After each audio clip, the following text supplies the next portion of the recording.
За энэ хичээлийг хүртэл бүгдээрээ дандаа эмнийда сэмнийда гэд хүндэтгэлийн хэлбэрээр үзсэн. Харин одоо тэрийг энгийн ярианы хэлбэрт оруулдаг аргыг соръё.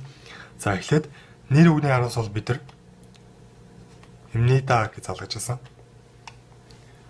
Энэ бол ном гэх юм бол эгоос нь чек эмнийда гэж хэлжсэн шүү дээ.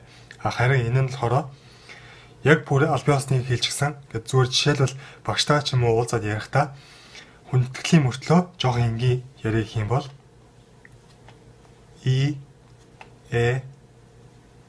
ёо гэж ярина. Ёо. Одоо энэ бол ном гэж одоо багштай хэлэх юм бол эгоос нь чек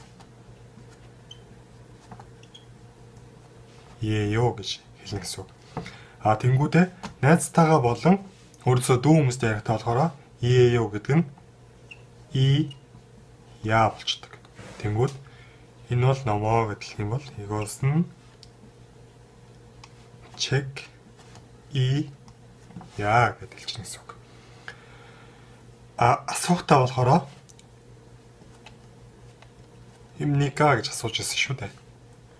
Энэ л хороо ёо гэд ярихтаа жоох энийгээ жоох хөндөрлөгтэй хэлээл ёо гэд асуудаг болчихно. Монгол хүн үү гэд асуулаа гэж бодъё л доо. Тийм бол Монгол саран ёо гэж асууж тагсан. Өөрөөсөө дүү хүмүүстэй ярих юм бол Монгол